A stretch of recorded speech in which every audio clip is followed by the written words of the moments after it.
Hi friends, పులిహోర అనగానే మీరు ఎన్నో రకాలుగా ట్రై చేసి ఉంటారు. కానీ ఇవాళ నేను చెప్పబోయేది చింతకాయ పచ్చడితో పులిహోర. నోటికి చాలా కమ్మగా, ఎంతో రుచిగా ఉంటుంది. అదేవిధంగా చాలా ఈ సింపుల్ ప్రాసెస్లో అయిపోతుంది ఫ్రెండ్స్. ఒకసారి ట్రై చేయండి, తప్పకుండా మీ అందరికీ నచ్చుతుంది. అలాగే పులిహోర కూడా ఎప్పుడు రొటీన్గా కాకుండా కొంచెం డిఫరెంట్గా కూడా ఉంటుంది. ఒకసారి ట్రై చేయండి. కావలసిన పదార్థాలు చెప్తున్నాను. ముడి చింతకాయ పచ్చడి, జీలకర్ర, జీడిపప్పు, తాలింపు గింజలు, పసుపు, శనక్కాయ పప్పులు, నెయ్యి, మినప్పప్పు, శనగపప్పు, అలాగే కరివేపాకు, కొత్తిమీర, ఇంగువ, పచ్చిమిర్చి, ఎండుమిర్చి.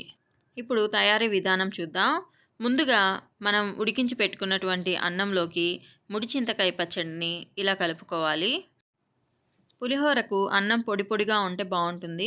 సో ఉడికించుకునేటప్పుడు ఒక 2 టేబుల్ స్పూన్ ఆయిల్ వేసి ఉడికించుకోండి. ఇప్పుడు స్టవ్ ఆన్ చేసుకొని బాండీ పెట్టుకొని అందులో కొద్దిగా నెయ్యి వేస్తున్నాను. మీరు ఆయిల్ అయినా యూస్ చేయొచ్చండి. నేను ఇక్కడ ఫ్లేవర్ బాగుంటుందని నెయ్యి యూస్ చేస్తున్నాను. అందులో శనక్కాయ పప్పులు, తాలింపు గింజలు, అలాగే మినపప్పు, శనగపప్పు, కొద్దిగా జీలకర్ర, జీడిపప్పు అన్నీ వేసుకొని బాగా వేయించుకుంటున్నాను. మాడిపోకుండా దోరగా వేయించుకోవాలి. అలాగే ఎండుమిర్చి, పచ్చిమిర్చి కూడా వేయించుకుంటున్నానండి. కొద్దిగా పసుపు వేసుకుంటున్నాను. కారంగా ఉండాలి అనుకున్నప్పుడు పచ్చిమిర్చిని చీల్చి వేసుకోండి, బాగుంటుంది. నేనైతే ఇక్కడ అలాగే వేశాను, చీల్చకుండా వేశాను. అలాగే కొద్దిగా కరివేపాకు, ఇంగువ కూడా వేస్తున్నాను తాలింపులో.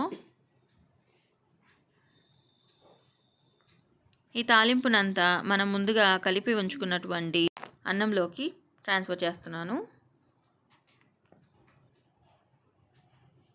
తర్వాత మొత్తం అన్నం అంతా కలిసేలాగా తాలింపుని కలుపుకోవాలి. ఇక్కడ నేను తాలింపు గింజలే కాకుండా మినప్పప్పు, శనగపప్పు మళ్ళీ వేరేగా వేసుకున్నానండి. ఎందుకంటే అవి పులిహోర తినేటప్పుడు కరకరలాడుతూ చాలా టేస్టీగా ఉంటాయి. చూస్తున్నారు కదా, ఇలా అన్నం మొత్తం కలుపుకోవాలి. ఉప్పు నేను ఇక్కడ 1 టేబుల్ స్పూన్ యాడ్ చేస్తున్నాను. ముడి చింతకులో ఆల్రెడీ ఉప్పు ఉంటుంది కదండి, సో నేను ఇక్కడ కొద్దిగా యాడ్ చేశాను. మీరు ఒకసారి రుచి చూసిన తర్వాత కలుపుకుంటే సరిపోతుంది. అంతే, ఎంతో రుచికరమైన చింతకాయ పచ్చడి పులిహోర రెడీ. మీకు ఈ రెసిపీ కనుక నచ్చినట్లయితే నా ఛానల్ని లైక్ చేయండి, షేర్ చేయండి, సబ్స్క్రైబ్ చేయండి.